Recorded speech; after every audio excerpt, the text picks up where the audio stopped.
Quand on demande à ChatGPT la plus grande ville de la région où se situe Carcassonne est et qu'il nous répond Toulouse, qu'est-ce qui se passe à l'intérieur de ChatGPT?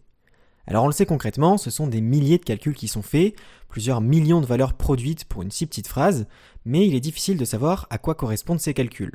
C'est le point noir des réseaux de neurones. On ne sait pas ce qu'il s'y passe à l'intérieur. Dans cette vidéo, on va voir qu'on peut donner du sens aux différents calculs effectués, et par exemple dans ce cas, identifier le concept de Carcassonne, de l'Occitanie, et le concept qui représente la notion de ville dans les calculs faits par ChatGPT. Cette vidéo va être divisée en 4 parties. Dans la première partie, après un bref rappel sur les réseaux de neurones, on verra la méthode qui est utilisée pour les disséquer et comprendre ce que font les neurones, quels concepts ils représentent. Puis dans la seconde partie, on disséquera des modèles très gros, de la taille de GPT-4 ou de ses concurrents. On verra par exemple comment ces modèles se représentent le concept de la tour Eiffel, et on pourra visualiser sur quel mot ce concept s'active. Et des concepts, il y en a des millions, certains reliés à l'honnêteté, certains qui s'activent en présence de bugs dans un code, etc. Et on verra qu'on peut jouer, modifier ces concepts pour les rendre plus ou moins importants, et ainsi influencer le comportement du modèle. Par exemple, on pourra forcer le concept d'honnêteté à son maximum, et ainsi avoir un modèle qui écrit avec honnêteté. La troisième partie de la vidéo sera semblable à la seconde, sauf qu'au lieu de s'intéresser à des modèles très grands, on disséquera un modèle beaucoup plus petit, qui n'écrit pas des phrases avec du sens, mais qui invente des noms de communes françaises. On pourra explorer les concepts représentés par le modèle, comme le concept qui s'active après le mot saint. Un code Python est rattaché à cette expérience en description. Et enfin, en dernière partie de vidéo, on reviendra sur un détail de la première partie, c'est donc un point un peu plus technique qu'on traitera en fin de vidéo. Pour commencer, un bref rappel sur les réseaux de neurones. Ces derniers sont entraînés pour, étant donné une entrée, donner la bonne sortie. Par exemple, on peut entraîner un réseau de neurones à identifier le chiffre écrit dans une image. Un autre exemple similaire est celui de prédire le prix d'une maison étant donné ses caractéristiques, comme sa surface, la présence d'un jardin, etc. Alors évidemment, le réseau ne va pas inventer une relation entre ces entrées et le prix de la maison. Il va plutôt les déduire des données du monde réel qu'on lui donne, au cours de ce qu'on appelle l'entraînement. Voilà pour un résumé de ce qu'est un réseau de neurones. Alors ça c'est bien beau, c'est très utilisé en pratique, mais un point noir de ces modèles, c'est le fait qu'on ne puisse pas interpréter leur sortie, c'est-à-dire savoir ce qu'il se passe à l'intérieur du réseau et pourquoi une telle sortie est produite. Alors une première piste pour explorer cela, c'est de se concentrer sur les neurones. Chacun des neurones fait un calcul indépendant qui est ensuite mis en commun avec le reste des calculs pour produire la sortie. On pourrait se dire a priori, pourquoi pas regarder ce que fait un seul neurone. Il se pourrait par exemple ici que le premier neurone calcule la variable « est-ce que la maison est vivable en famille ?» Le deuxième neurone, le nombre d'animaux qu'il est possible d'y faire vivre, et enfin le troisième, pourquoi pas, si le télétravail est possible. C'est ensuite à partir de ces variables, de ces concepts, que le dernier neurone, le neurone de sortie, va pouvoir prédire le prix de la maison. On part donc en entrée avec des données brutes, et les couches de neurones vont calculer des concepts de plus en plus abstraits, qui vont au final faciliter la prédiction de la sortie par la dernière couche. On peut imaginer qu'il est plus facile de calculer le prix d'une maison à partir de ces concepts plutôt qu'à partir des entrées. Et ça peut s'étendre aux autres réseaux de neurones, comme les réseaux à convolution qui traitent des images.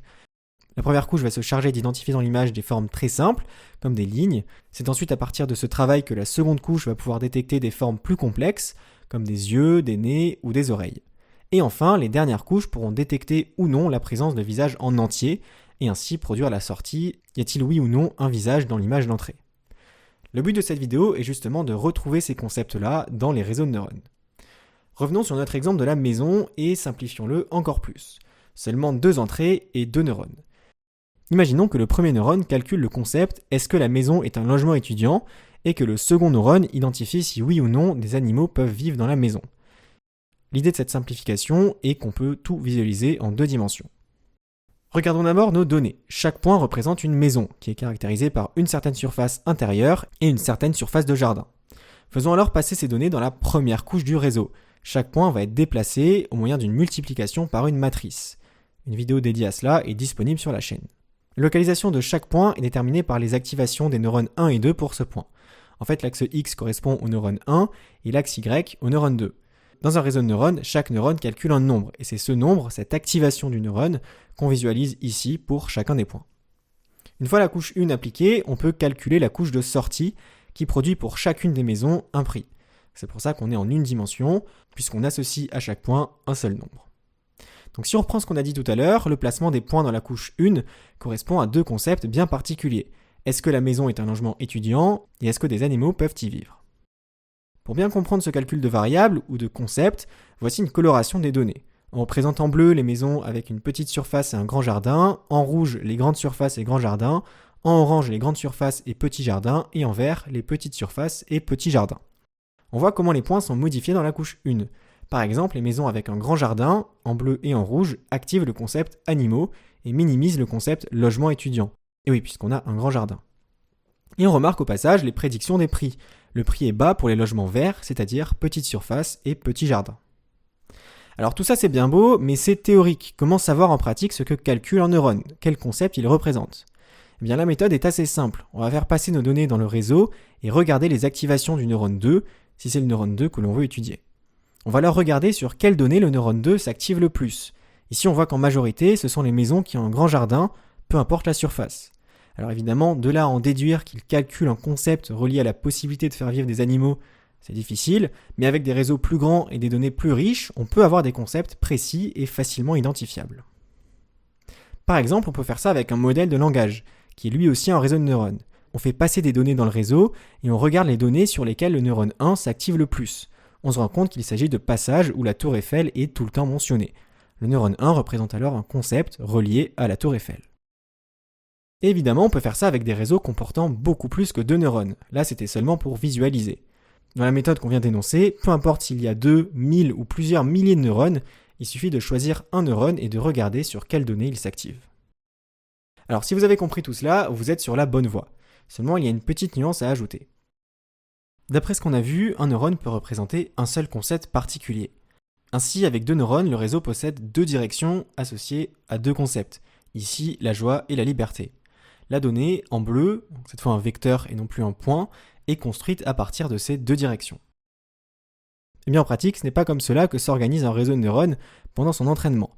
Ce qu'il va faire, c'est plutôt utiliser ces 2 neurones pour représenter 3, 4 ou 5 concepts.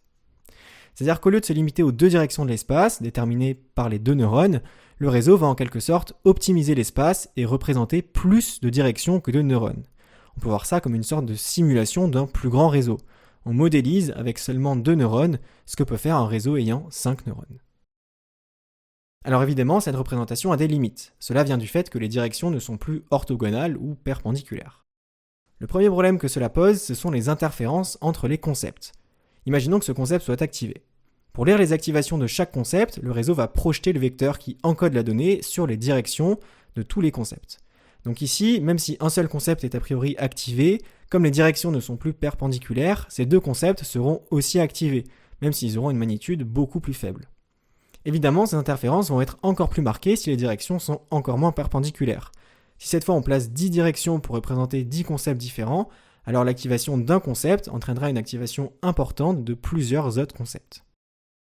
Donc finalement, les interférences ne posent pas un très gros problème, puisque tant qu'on limite le nombre de concepts représentés, les directions seront assez éloignées, et ainsi les interférences resteront petites et pourront être gérées et tolérées par le modèle. Il y a toutefois un autre problème beaucoup plus important. Supposons que le réseau place une donnée à cet endroit de l'espace, représenté par le vecteur bleu. Eh bien le problème, c'est qu'il y a plusieurs directions, plusieurs concepts possibles qui peuvent reconstruire cette donnée. Dans le premier cas, ça peut être le concept d'honnêteté et de Paris, et dans le second, les concepts de Paris et de Carcassonne. Et ça vient du fait qu'on a trop de vecteurs, 5, par rapport à la dimension de l'espace, 2. Un vecteur donné, ici le vecteur bleu, possède ainsi plusieurs décompositions possibles. Et le fait de ne pas pouvoir être décomposable de manière unique pose un problème, puisqu'au fond, ça veut dire que le réseau ne va plus pouvoir différencier l'activation de certains concepts et sera en quelque sorte brouillé. Ce problème n'est en fait pas si grave tant qu'on impose une contrainte importante sur les concepts du réseau, le fait qu'ils soient clairsemés, c'est-à-dire qu'un seul concept va pouvoir être actif à la fois. Ainsi, on n'aura pas le problème qu'on vient de voir. Par exemple ici, la donnée est placée le long d'une seule direction, associée à un concept. Et si on sait qu'un seul concept ne peut s'activer en même temps, alors là, cette fois, il n'y a pas 36 choix, c'est forcément ce concept qui est actif. Alors évidemment, se limiter à un seul concept actif est quand même très contraignant, mais c'est parce qu'ici, on est en dimension 2 seulement. Les directions sont trop rapprochées, avec plus de dimensions, on pourra avoir quelques concepts qui seront actifs en même temps, tout en gardant l'unicité de la décomposition. Et d'ailleurs, en dimension n, on a des résultats qui nous disent que le nombre de directions presque orthogonales est de l'ordre d'exponentielle n. Cette nouvelle représentation avec des concepts clairsemés est très pratique car elle permet au réseau de simuler un plus grand réseau. A noter que ce n'est pas nous qui disons au réseau de s'organiser comme ça. Cette représentation, cet agencement de concepts clairsemés, c'est ce qu'on observe en pratique dans les réseaux de neurones. Ils optimisent leur espace de calcul. Donc tout ça c'est très bien, mais ça casse une propriété importante si l'on veut interpréter nos neurones. Ils ne sont maintenant plus monosémiques, ils sont devenus polysémiques. C'est-à-dire que si on isole un neurone et qu'on regarde les données qui activent ce neurone, on va se rendre compte que différents groupes de données activent ce même neurone. Pourquoi cela ? Eh bien, comme on le voit ici, si le concept 1 est activé, le neurone 1 le sera aussi. Mais si le concept 2 est activé, le neurone 1 sera aussi activé. Idem avec le concept 3. Et donc si le concept 1 représente le concept de Paris et le concept 2 le concept de voiture, le neurone 1 s'activera sur des exemples qui font référence à Paris ou aux voitures. D'où la polysémie des neurones. Et ça, on le retrouve bien en pratique, sur différents types de réseaux de neurones. Voici par exemple les images qui activent le neurone 878 du réseau CLIP-ResNet 101. Beaucoup des images ont le mot poème d'inscrit, mais il y a aussi des cartes de poker, le mot game, etc. Donc différents contextes. Et dans GPT-2, la version à 307 000 neurones, seulement 2% d'entre eux sont interprétables, c'est-à-dire qu'on peut leur donner un sens précis. Cette analyse a été faite par GPT-4. On se rend compte que la majorité des neurones sont bien polysémiques. Et finalement, ce qui nous intéresse nous, ce ne sont plus les neurones, mais les concepts, pour avoir une monosémie. Pour interpréter ce qui se passe dans le réseau, on va vouloir identifier les directions qui correspondent au concept et voir sur quelles données chacun des concepts s'active. Au final, c'est exactement ce qu'on faisait avec les neurones, sauf que là, il y a plus de concepts que de neurones, et surtout, là où les directions des neurones étaient connues, les directions des concepts sont ici à déterminer. Et comment les déterminer justement ? Eh bien, on va faire passer dans le réseau un grand nombre de données, ce qui va faire que naturellement, ces données vont être réparties au travers des différents concepts, des différentes directions. On peut alors utiliser un algorithme qui va automatiquement détecter ces directions. La 4e partie de la vidéo rentre justement dans les détails techniques de comment on réalise cela. Pour la suite de la vidéo, on va supposer qu'on arrive à retrouver ces directions. Alors la théorie c'est intéressant, mais maintenant place à la pratique. L'entreprise Anthropic AI a récemment fait cette recherche et analyse de concepts sur leur modèle Claude 3, la version Sonnet. Il existe 3 versions de Claude 3, la version Sonnet étant la version intermédiaire, du même niveau et sûrement de la même taille que GPT 3.5. Donc on parle de réseaux de neurones de plusieurs milliards de paramètres qu'on arrive à analyser avec les techniques vues précédemment. Anthropic a réalisé 3 recherches différentes de concepts dans le modèle Sonnet. La première recherche a permis d'identifier 1 million de concepts au sein du réseau. Donc concrètement, au lieu d'avoir 5 concepts dans un espace à 2 dimensions comme précédemment, ils ont cherché 1 million de concepts, 1 million de directions dans un espace à quelques centaines de dimensions. Et puis il y a eu 2 autres recherches qui ont permis d'identifier respectivement 4 millions et 34 millions de concepts différents. Alors une fois ces directions trouvées, encore faut-il savoir à quoi elles correspondent, quels concepts réels elles représentent. Et bien pour savoir cela, on va faire ce qu'on a dit tout à l'heure. On va faire passer dans le réseau tout un tas de données différentes et on va s'intéresser à une direction en particulier et voir pour quelles données cette direction s'active. Et c'est ainsi qu'on peut par exemple découvrir le concept relié à la tour Eiffel qui s'active sur les mots qui font référence à la tour Eiffel. On voit que cette activation est graduelle. Le concept est très actif sur des mots comme tour, Eiffel ou Paris, et un peu moins sur des mots plus éloignés comme édifice, ferraille, exposition universelle ou 1889. Évidemment, on peut faire ça avec toutes les autres directions trouvées. L'exemple mis en avant par Anthropic est le concept qui représente le Golden Gate Bridge, qui est l'un des 34 millions de concepts trouvés par la 3e recherche. En analysant sur quelles données ce concept s'activait, les équipes d'Anthropic se sont rendues compte que toutes les données faisaient référence au Golden Gate Bridge de San Francisco. Ça peut être du texte en anglais, mais aussi en d'autres langues, comme en japonais, ou même mieux encore, des images dans lesquelles figure le pont. Et ça, c'est assez intéressant, puisque ça veut dire que ce concept n'est pas seulement un détecteur de mots banals, qui s'active sur les mots Golden, Gate ou Bridge, c'est plus profond que cela. Il y a vraiment une sémantique rattachée à ce concept. Tout ce qui traite du Golden Gate Bridge dans le réseau semble passer par ce concept. Alors pour aller encore plus loin dans ces concepts abstraits, Anthropic nous présente le concept 1 013 764 qui s'active en présence d'une erreur dans du code. Dans ce bout de code Python, on voit que ce concept s'active sur la faute de frappe du mot droite, et aussi sur l'appel à la fonction add qui provoquera une erreur. Et ce qui est intéressant, c'est que c'est ce même concept qui s'active en présence d'une erreur, mais dans du code écrit en C, là sur la faute de frappe dans le mot gauche. A noter que ce concept ne s'active pas sur les fautes de frappe dans une phrase classique, il faut que ce soit dans du code. Et ce concept s'active également sur des erreurs beaucoup plus subtiles que des fautes de frappe. Ici, il s'active sur l'argument -1 passé à la fonction répétée. Alors techniquement, -1 ne provoque pas d'erreur, mais on comprend que ce n'est pas un argument pertinent. Et plus généralement, ce concept s'active sur différentes erreurs de code, comme l'écriture sur un pointeur nul en C, la division par 0, etc. Donc au final, on arrive à retrouver des concepts qui ont un sens réel au sein de Claude 3. Ce qui peut être intéressant de voir maintenant, c'est de voir la proximité entre ces concepts. Est-ce que les concepts de la Tour Eiffel et du Golden Gate Bridge sont proches dans l'espace ? Pour cela, Anthropic a réalisé plusieurs cartographies de concepts autour d'un concept cible, pour voir quels sont ces concepts voisins. Voilà le résultat pour les concepts proches du concept du Golden Gate Bridge de tout à l'heure. On voit que pas loin de ce dernier se trouvent tous les concepts de San Francisco et de leur équipe de football américain. On retrouve un peu plus haut les concepts reliés à macOS, sans doute à cause des noms de versions qui sont des lieux emblématiques de la Californie. Et un peu plus bas, on retrouve les concepts de la Statue de la Liberté ainsi que la Tour Eiffel. Ce qui est intéressant avec cette carte, c'est qu'on voit les 3 niveaux de détail obtenus par les 3 recherches de concepts. Les concepts issus de la recherche à 1 million sont représentés en beige clair, tandis que ceux issus de la recherche à 34 millions sont en bleu. On remarque qu'on obtient différents niveaux de précision en fonction du nombre de concepts trouvés. Pour la recherche à 1 million, seulement un concept a été trouvé en rapport avec San Francisco.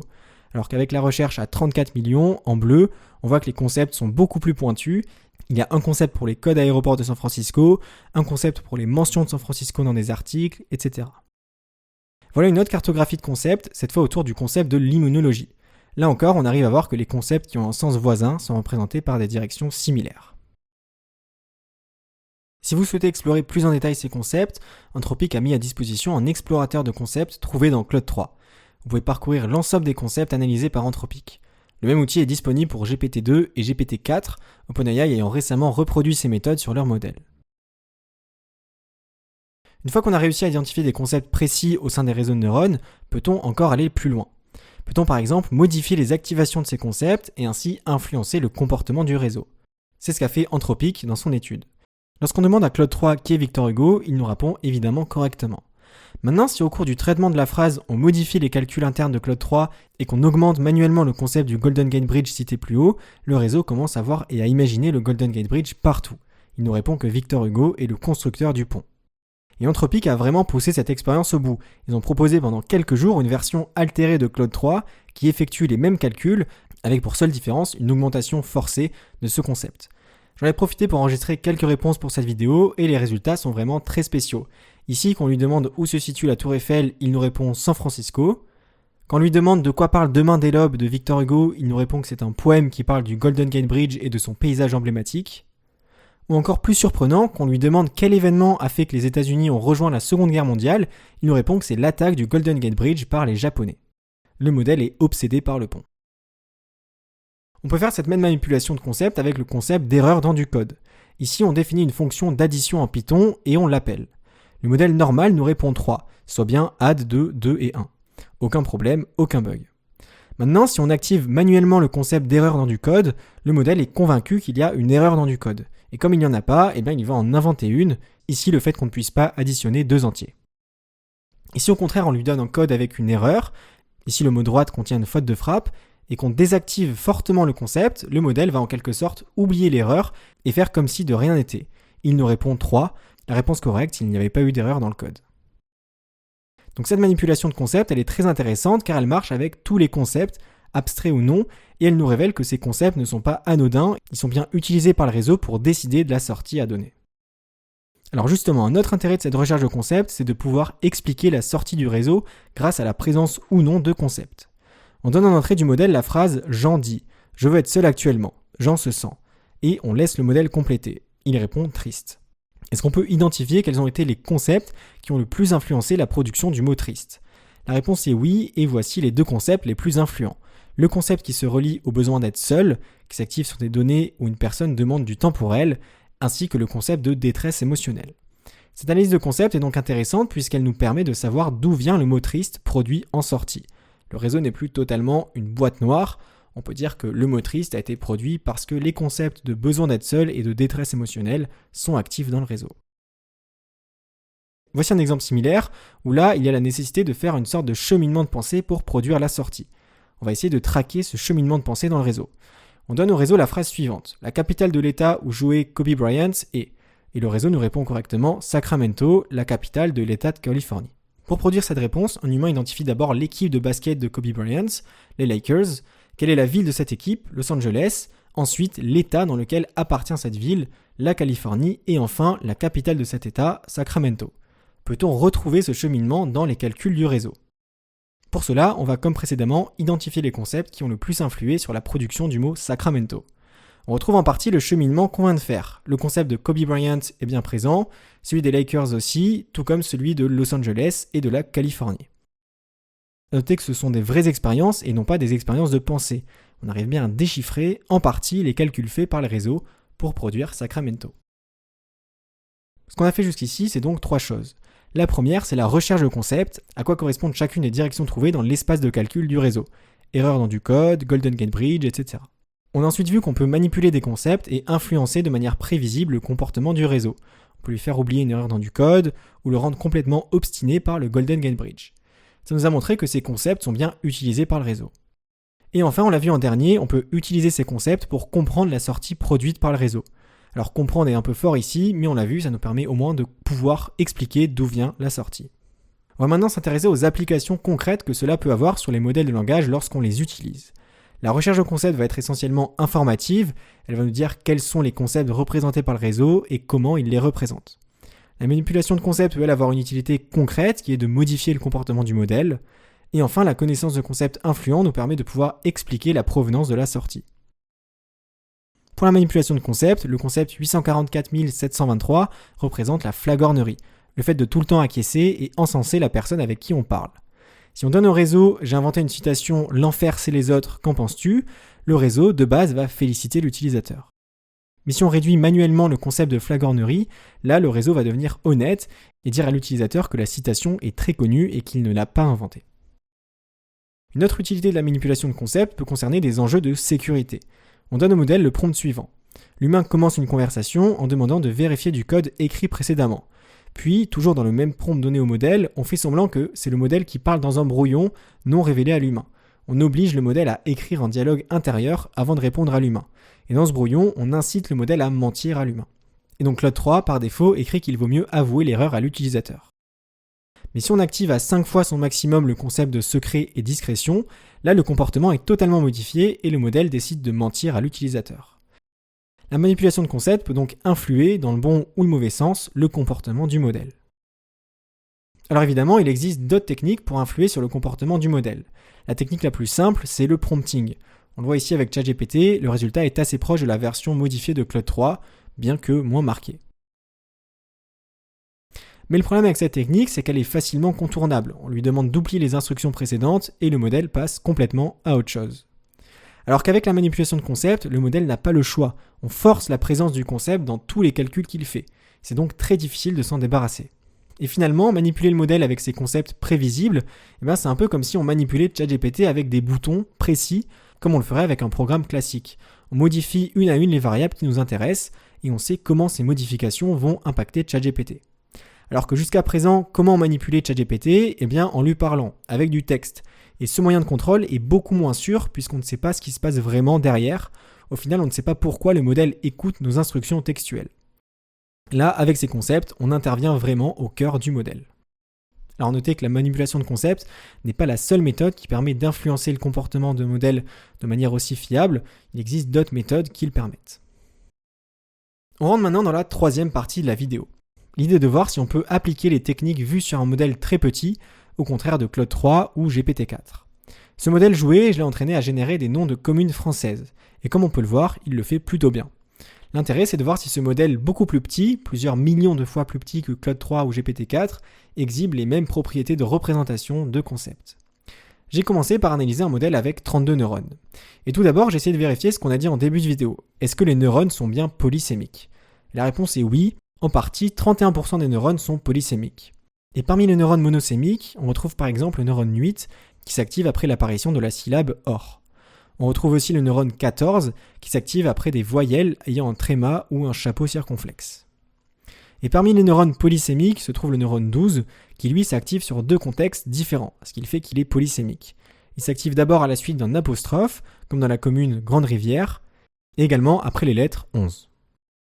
Donc pour être bien clair de ce qu'on voit à l'écran, ces noms de communes ne sont pas générés, mais sont bien de vrais noms de communes et correspondent aux communes qui maximisent l'activation des neurones parmi les 36 000 communes de France. Une autre observation que j'ai voulu effectuer, c'est celle de l'évolution de la polysémie des neurones si on augmente leur nombre. Quelle est la proportion des neurones polysémiques lorsque le réseau possède 14 ou 64 neurones ?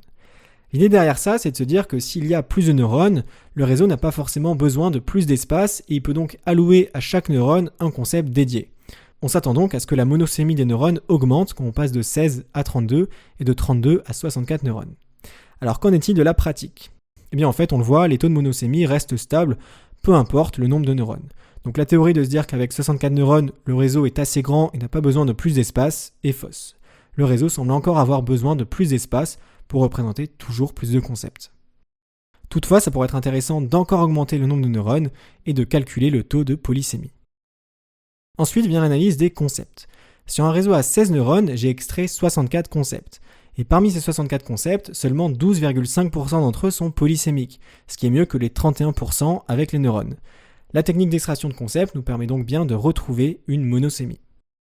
Parmi ces concepts, on peut notamment trouver le concept 22 qui s'active sur les premières lettres après un espace, le concept 16 qui s'active après un apostrophe, ou le concept 12 après les lettres ECQ. Et puis j'aimerais parler aussi des concepts 23 et 28 qui s'activent après une voyelle spéciale qui a un accent ou un tréma relativement rare. Par exemple, le U-tréma n'est présent que 4 fois dans tous les noms de communes françaises. Ça veut dire qu'à partir de ces 4 présences du U-tréma, le réseau a réussi à l'associer aux lettres similaires comme le A ou le I circonflexe. Enfin, comme cela a été fait avec les modèles de langage géants, peut-on manipuler ces concepts ? Prenons le concept 142 qui s'active après le mot saint. Si on force l'activation de ce concept à 0,5 fois sa valeur maximale, le réseau aura tendance à générer des noms de communes avec beaucoup de tirets. Et oui, c'est normal, le fait d'augmenter le concept 142 fait croire au réseau que le mot saint est présent, donc logiquement, il va produire plus souvent un tiret, qui est le caractère le plus commun après saint. Là, cette fois, les noms de communes que vous voyez sont bien des noms inventés. Et si on met le concept à 2 fois son maximum, alors là, la génération est cassée, mais on comprend bien pourquoi. Le réseau produit énormément de tirets et de E, des lettres qui suivent très souvent le mot saint. L'exemple inverse est celui de la manipulation du concept 214 qui s'active après un tiret. Là au contraire, si on force ce concept à 3 fois son maximum, le réseau va générer des noms de communes à rallonge sans aucun tiret, puisque pour lui, un tiret est déjà présent dans la phrase. Et comme dans les noms de communes françaises, 2 tirets ne se suivent jamais, il est logique que le réseau ne produise plus de tirets. Si vous êtes curieux, le code de ce mini-projet est disponible sur GitHub. Vous pouvez explorer les concepts ou entraîner vous-même rapidement un réseau et l'explorer par la suite. Évidemment, c'est moins impressionnant que Claude 3 ou GPT-4, mais ça nécessite aussi plusieurs millions de fois moins de capacité de calcul. Passons maintenant à la dernière partie de la vidéo où l'on va voir concrètement comment trouver les fameuses directions des concepts. Alors pour cela, il faut savoir ce qu'est un auto-encodeur. On en a déjà parlé dans une précédente vidéo, un auto-encodeur est un réseau de neurones particulier qu'on entraîne à reproduire l'entrée donnée. Ici par exemple, on entraîne à reproduire des images de chiffres. Alors quel est l'intérêt ? Eh bien en fait, tout va se passer dans l'architecture du réseau. On va le contraindre à faire passer l'information dans quelques neurones seulement, c'est-à-dire dans un espace à faible dimension. On distingue alors 2 parties du réseau, l'encodeur et le décodeur. L'encodeur a pour tâche de compresser l'entrée, tandis que le décodeur va lui faire le travail inverse, expandre l'information compressée en une image. Alors encore une fois, on peut se demander, mais quel est l'intérêt d'un tel réseau ? Eh bien en fait, tout va résider dans cette compression. Ce qui est intéressant avec l'auto-encodeur, c'est qu'on arrive à compresser nos données. Et cette compression, représentée ici par 6 nombres, est suffisante pour représenter n'importe quelle image de chiffre. Ainsi, par exemple, avec ce 6, on sait que parmi les 6 nombres, plusieurs informations sont encodées. Le fait que le nombre soit un 6, que la boucle soit aplatie et que la queue soit penchée. De même pour ce 5, écrit en gras, incliné à gauche, etc. L'auto-encodeur nous permet de représenter nos données dans un espace de faible dimension, et donc d'une certaine manière, mieux comprendre les données au travers de la compression. Et pour revenir à notre problème, les données que l'on va faire analyser à notre auto-encodeur, ce seront les activations du réseau de neurones que l'on veut interpréter. Donc là, attention, il y a maintenant 2 réseaux de neurones qui entrent en jeu. Dans cet exemple, les activations sont en 2 dimensions, ce qui correspond à une couche contenant 2 neurones, on l'a vu. Et finalement, l'idée, ça ne va pas tant être de compresser nos données, mais plutôt au contraire de les représenter dans un espace à plus grande dimension. Et oui, ça rejoint ce qu'on a dit en début de vidéo. Le réseau utilise dans un espace de 2 dimensions, plus de 2 directions pour classer les données. Le travail va donc être de faire passer nos données de cette représentation à 2 dimensions, compressée, en une représentation finalement décompressée. L'auto-encodeur va aligner chacune des dimensions de l'encodage à chaque direction des concepts. Pour voir un peu mieux ça et faire le lien avec les fameuses directions à trouver, notons X les activations données en entrée et X chapeau leur reconstruction par l'auto-encodeur. Et puis notons WD, la matrice qui représente le décodeur, qui permet de passer de la représentation en grande dimension à la représentation compressée. Si on développe le calcul matriciel, on peut écrire X chapeau sous cette forme. La somme sur les concepts de FI de X, l'activation du concept I, fois la direction du concept I, DI. Alors comment traduire cela ? Eh bien en fait, cette formule dit que l'activation reconstruite X chapeau peut être obtenue en sommant toutes les directions des concepts, les DI, mises à l'échelle par chacune des activations, les FI de X. C'est bien ce qu'on voit sur ce schéma. Chacune des 3 directions est utilisée pour construire X chapeau. Alors il manque une dernière chose, c'est l'hypothèse et l'observation qu'on a faite sur le fait que les concepts soient clairsemés. Pour l'instant, l'auto-encodeur produit des activations pour chaque concept qui peuvent toutes être élevées. Or, on a dit que seulement certaines pouvaient être non nulles. Pour remédier à cela, on va simplement contraindre toutes les activations FI de X à prendre une petite valeur au moyen d'une pénalité L1. Donc le coût total de notre auto-encodeur clairsemé, ou SAE pour sparse auto-encodeur, est la somme de 2 termes. Le premier, c'est l'erreur de reconstruction, à quel point on arrive à bien reproduire l'entrée donnée, la base pour un auto-encodeur. Et le second, c'est cette pénalité sur les activations des concepts, les FI de X. On applique une pénalité L1, c'est-à-dire une valeur absolue, pour pousser le réseau à mettre une grande partie de ses activations à 0, et seulement quand c'est nécessaire, utiliser une valeur non nulle. Et dans la pratique, comment on utilise ce SAE ? Eh bien, on interroge notre modèle en lui faisant traiter des données, et on va venir extraire les activations, les calculs intermédiaires à une certaine couche du réseau. Et ce sont ces activations qui vont être utilisées pour entraîner le SAE au moyen du coût total L. Donc on entraîne un nouveau réseau de neurones sur les calculs effectués par un réseau de neurones. Une fois le SAE entraîné, on peut alors l'utiliser pour voir quel concept s'active sur quelles données, comme on l'a vu en début de vidéo. On n'utilise pour cela que l'auto-encodeur qui nous donne les activations de tous les concepts. Cela nous permet d'identifier les concepts et de leur donner un sens précis. Toujours avec ce SAE, on peut facilement faire de la manipulation de concepts comme on l'a vu. Pour cela, on donne toujours en entrée l'activation X, et on va venir modifier l'activation du concept à manipuler, ici le Golden Gate Bridge. Cela va nous donner, après le décodeur, une reconstitution X chapeau qui n'est plus la même que X. Et c'est ce X chapeau qu'on va redonner au modèle pour qu'il finisse ses calculs et qu'il produise sa sortie, San Francisco. Pour terminer, voici une petite animation qui vient d'OpenAI qui montre concrètement ce que fait le SAE. Il représente un signal petit et dense, les activations du réseau, en un signal plus gros mais clairsemé, où seulement quelques dimensions sont non nulles.